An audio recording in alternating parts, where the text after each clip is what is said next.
Olá, boa tarde. Uma ONG desenvolveu uma cadeira de rodas especial para que pessoas com deficiência possam realizar passeios na natureza.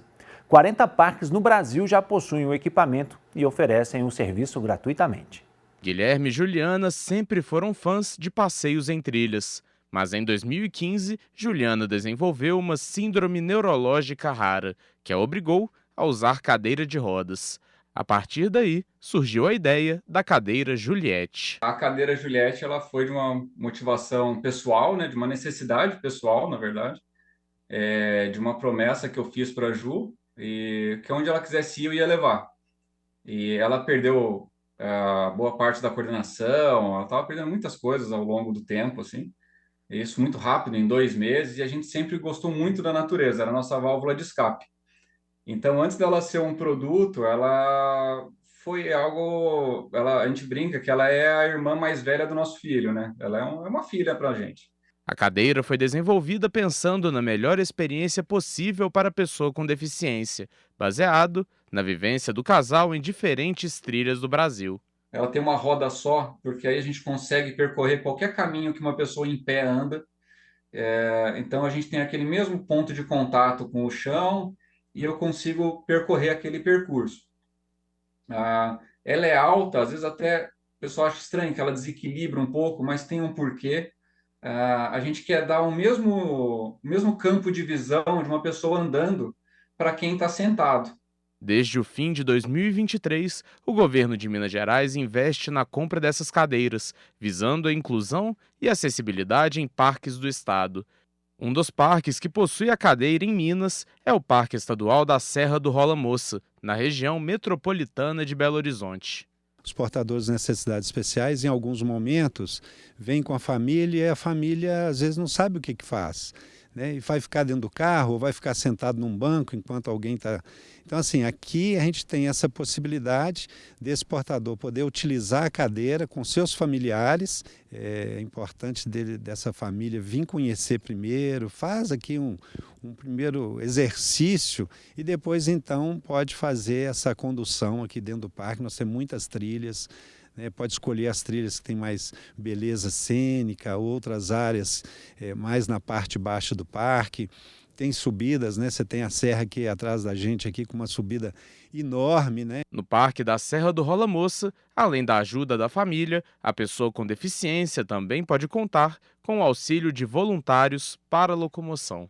A ideia deles é que que a montanha seja acessível para todos, independente de mobilidade ou qualquer outra situação que a pessoa possa ter. Então, eles se doam como pernas. Eles trazem o cadeirante, levam até o mirante, levam na cachoeira. Então, assim, eles proporcionam um momento para essas pessoas que talvez sozinhas elas não conseguiriam. Ao todo, o estado adquiriu 18 cadeiras Juliette, que foram distribuídas por parques de todas as regiões de Minas Gerais. Então é uma forma da gente abrir as unidades de conservação e permitir que qualquer pessoa tenha acesso às belezas naturais que nós estamos protegendo dentro das unidades. A partir de amanhã, Belo Horizonte recebe o 3º Simpósio Internacional de Mariologia.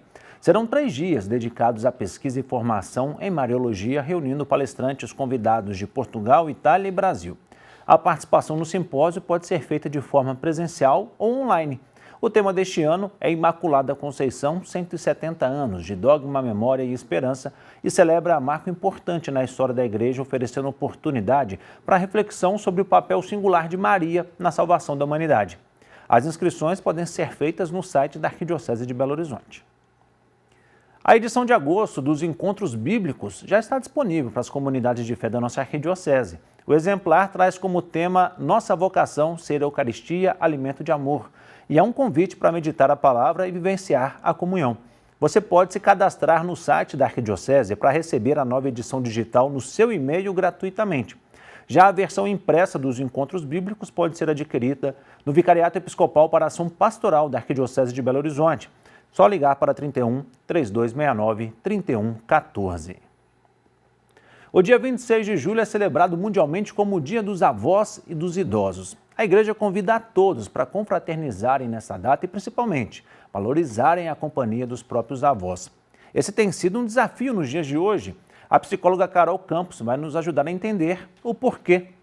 Boa tarde, Carol. É certo dizer que hoje há um distanciamento entre os avós e os idosos com aquelas gerações mais novas nas famílias? Boa tarde, André. Com certeza, nós temos aí um grande desafio que é a questão até da tecnologia. Os jovens estão chegando num ritmo e os avós, às vezes, estão percebendo aí esse distanciamento em relação a eles. As brincadeiras, as interações, elas têm sido um grande desafio aí para as gerações.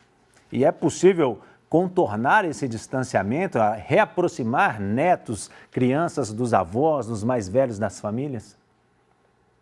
Certamente. É importante que a criança entenda e os jovens entendam que esse distanciar das gerações, ele precisa ser realmente modificado. Uma vez que o jovem faz com que o avô ou a avó participe do universo dele, essa aproximação acontece. E da mesma forma que a avó ou o avô aproxima esse jovem para aprender coisas que um dia ele vivenciou, faz com que essa aproximação também ocorra. E, Carol, de que forma que os mais velhos, principalmente os avós, eles podem contribuir com a formação desse novo indivíduo, dos mais novos da família? As vivências e as experiências, elas são o grande patrimônio que nós temos e com os nossos avós. Então, aprender com a experiência deles é fundamental. Mas, para isso, o jovem precisa estar aberto para essa escuta, né, André? Porque como vai ter essa interação se a comunicação tiver falha, se ela for deficiente? Então, trabalhar aspectos da comunicação para que haja essa proximidade é o grande diferencial e é o grande desafio que nós temos também. E, Carol, em muitos casos, infelizmente, os idosos são abandonados pela família, enviados para casas de acolhimento, perdem o contato com seus familiares. Que impacto que isso traz para a vida do idoso? Para o idoso, o afastamento faz com que o aumento das doenças, inclusive, seja um dos fatores. Então, não ter um convívio social é um grande problema para o idoso. Então, não ter ali convívio com outras pessoas e até poder trocar experiências de vida é um grande desafio. O abandono, a solidão é algo que faz com que a pessoa adoeça por não ter aí essa proximidade com outras pessoas, né? Então, esse aspecto de dar essa atenção, ele é fundamental para a saúde do idoso. Em alguns países está sendo estimulada a cultura das repúblicas de idosos, onde eles compartilham a casa, a rotina. É uma forma de garantir a dignidade da pessoa idosa? Sim, a interação social ela é importante para nós, humanos, ao longo de toda a nossa trajetória. Seja da criança ou adolescente, nós adultos precisamos disso. E o idoso, ele sente ainda mais falta, porque com tantas substituições que a gente vê acontecer, a tecnologia substituindo vários momentos que a gente tem. Então, às vezes a gente não consegue fazer uma chamada, porque a gente tem que mandar uma mensagem através do nosso aplicativo de mensagens, e às vezes a gente precisava ouvir a voz da pessoa. Então, esses lugares onde promovem a junção desses idosos para as atividades que são do social, eles são muito benéficos para esse crescimento e para essa saúde do idoso acontecer. Carol, amanhã então é o Dia Mundial dos Avós e da Pessoa Idosa. Qual o conselho que você daria para quem ainda tem os seus avós ou tem uma pessoa mais experiente na família? Valorizar essas pessoas e criar momentos de proximidade com essas pessoas.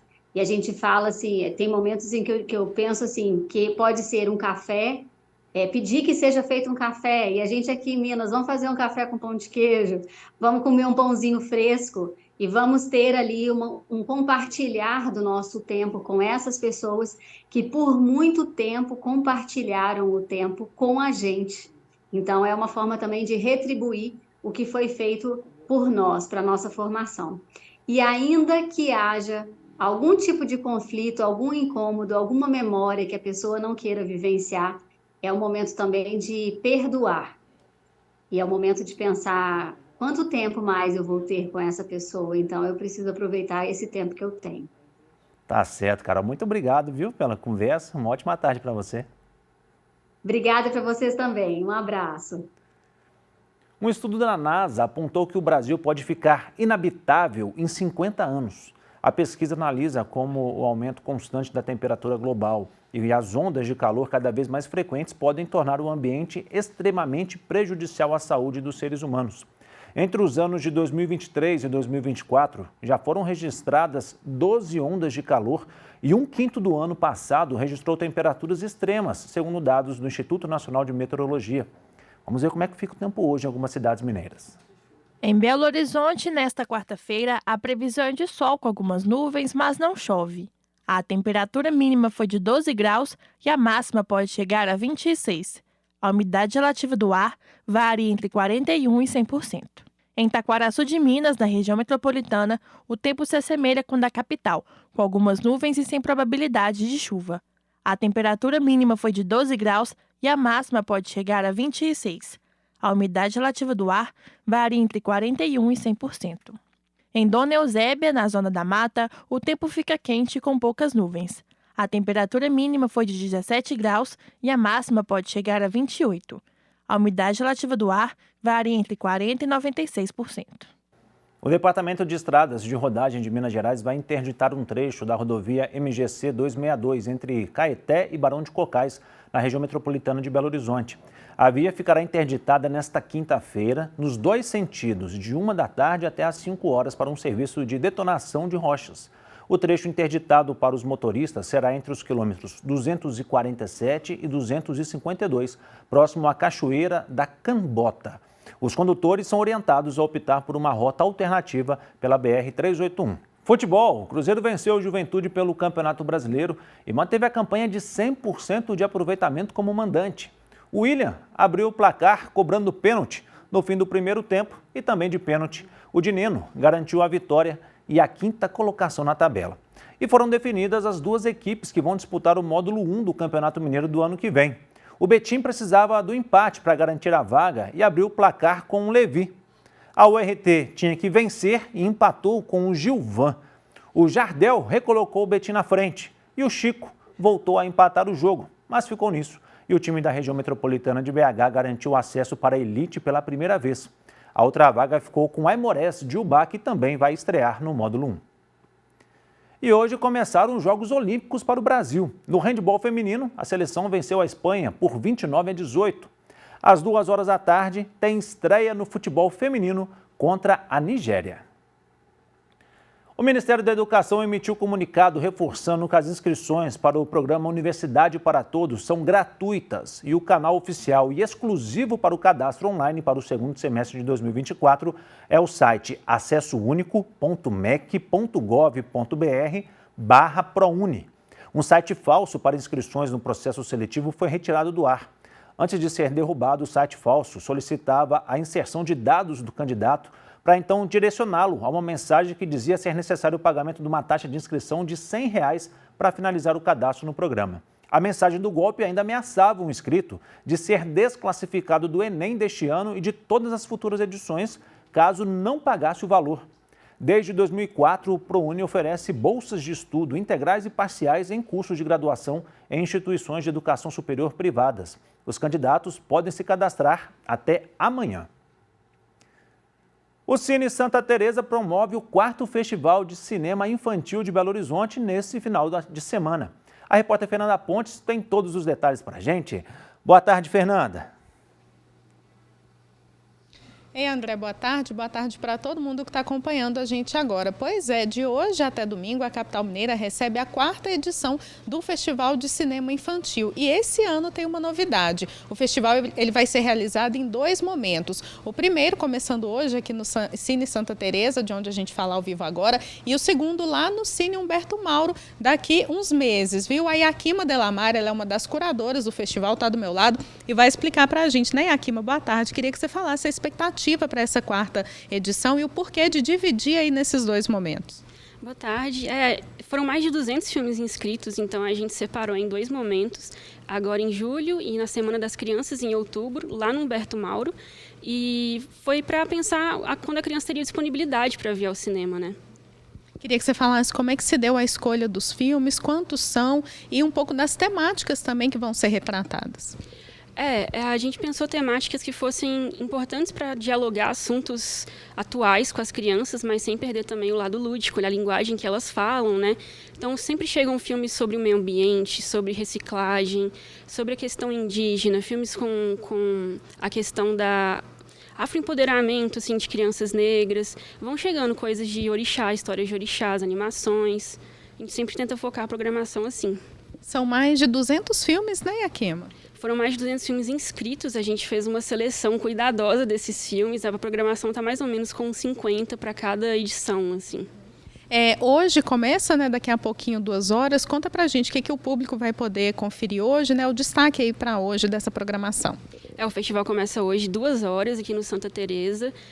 Todo o festival é gratuito, é só aparecer 30 minutos antes e retirar os ingressos, ou pelo Simpla Online, né? Hoje, 5 horas, tem uma sessão especial com acessibilidade em Libras, então fica o convite. E para o fim de semana, né? Os pais que estão aí com as crianças em casa, quem que pode conferir? Amanhã tem uma oficina de brinquedos óticos para criança, ela pode fazer os brinquedos, levar para casa. Às 2 horas, vão ter 2 turmas e é só chegar meia hora antes também. No final de semana tem o plantio de mudas também, depois de cada sessão, depois da última sessão. E tem os espetáculos teatrais também dos palhaços, né, antes das sessões às 2. Queria que você fizesse o convite, então, para quem nos assiste, para poder participar.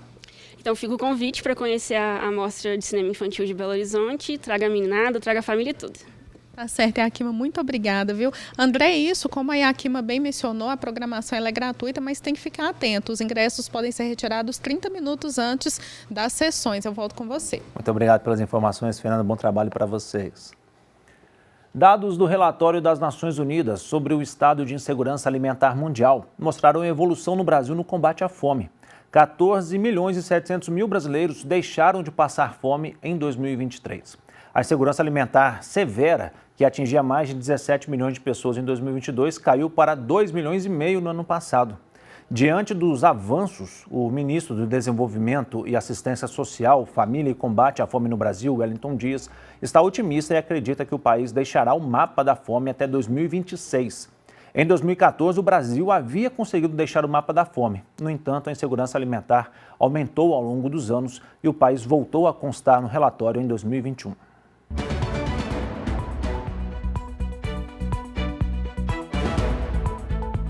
O governo federal bloqueou 15 bilhões de reais do orçamento de 2024 para atender a meta fiscal. Assunto para o cientista político Malco Camargo. Há uma disputa entre os caminhos da economia no que se refere a diferentes visões sobre o que quer o governo federal e o que quer o Banco Central. No uso da sua independência e da sua atribuição de fixar a taxa de juros, o Banco Central não escuta os apelos do governo para diminuir a taxa.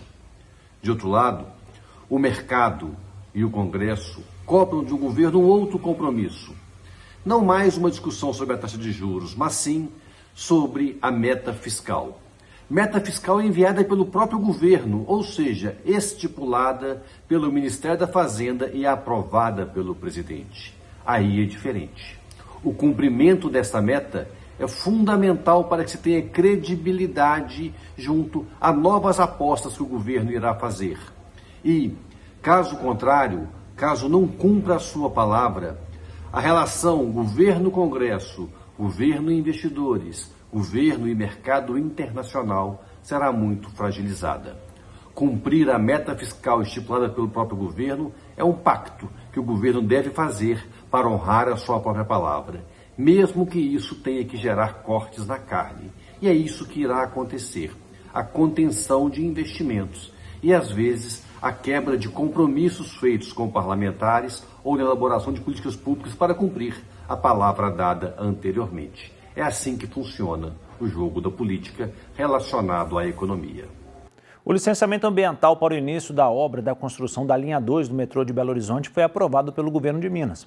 Com isso, as primeiras intervenções no ramal que vai interligar a linha 1 ao Barreiro foram antecipadas para o setembro deste ano. A previsão inicial era março de 2026. O licenciamento vale tanto para a instalação da linha 2, que terá 10,5 km, quanto para a ampliação da linha 1, que ganhará mais 1,6 km, unindo o terminal Eldorado à futura estação Novo Eldorado, em Contagem. O novo ramal vai ligar a atual linha 1 até o Barreiro, passando por 7 estações: Nova Suíça, Amazonas, Salgado Filho, Vista Alegre, Ferrugem, Manemans Valorec e Barreiro. Até a estimativa é que mais de 50 mil pessoas utilizem a linha todos os dias. E o Ministério de Portos e Aeroportos lançou a primeira fase do programa Voa Brasil, que oferecerá passagens aéreas por até R$ 200 em cada trecho. A fase inicial vai disponibilizar 3 milhões de passagens para aposentados do INSS, independentemente da faixa de renda. Para comprar as passagens mais baratas, o aposentado não deve ter viajado de avião nos últimos 12 meses. Cada beneficiário terá direito a 2 bilhetes aéreos por ano. A compra é feita direto pelo site gov.br/voabrasil com a conta do gov.br.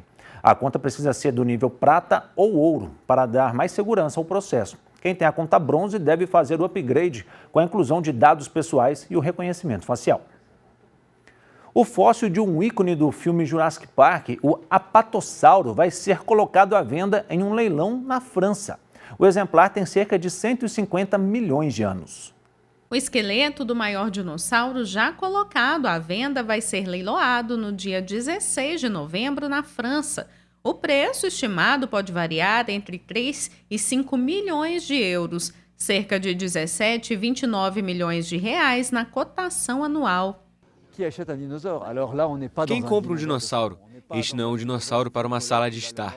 Não estamos lidando com um dinossauro que um jogador de futebol vai colocá-lo em sua mesa de centro. Este é um dinossauro com um propósito público muito específico. Quem pode comprá-lo? Um museu, uma fundação, um doador que o oferecerá a uma dessas grandes instituições. Mas também pode ser o dono de um shopping center em Dubai ou na Malásia, que ao mesmo tempo quer atrair público, mas também comprar um forte valor cultural agregado. O apatossauro, herbívoro com cerca de 20 metros de comprimento e 20 toneladas, tem mais de 75% de seus ossos originais e foi encontrado no Wyoming, nos Estados Unidos, em 2018. Essa é uma das maiores espécies e a mais dócil dos dinossauros, ícone do filme Jurassic Park. O fóssil, batizado de Vulcain, vai estar exposto a partir de sábado na estufa do castelo Dampierre-Nevelin, nos arredores de Paris. A escavação foi financiada por um investidor francês e a antiguidade, composta por 300 ossos, foi enviada à França para tratamento. Com cerca de 150 milhões de anos, o achado arqueológico possui uma elevação na base da cauda, provavelmente resultado da mordida de um predador. O contrato de venda determina que o futuro proprietário deve permitir que paleontólogos tenham acesso ao fóssil para que possam realizar estudos. Se você ainda não faz parte da família dos devotos de Nossa Senhora da Piedade, eu te convido a conhecer o projeto. Aponte a câmera do seu celular para aquele QR Code ali no cantinho para ter informações e se tornar um membro dessa família. Nós estamos com 75% da meta de arrecadação para o mês de julho, então a sua ajuda ela é muito importante. Você pode sugerir assuntos para a gente discutir aqui no Horizonte Notícia enviando um WhatsApp para 31 99680 2910. E para rever reportagens que foram ao ar, acesse o nosso canal no YouTube, o @Horizonte Notícia TVH. Nós voltamos amanhã, 12h30. Fique com Deus e até lá.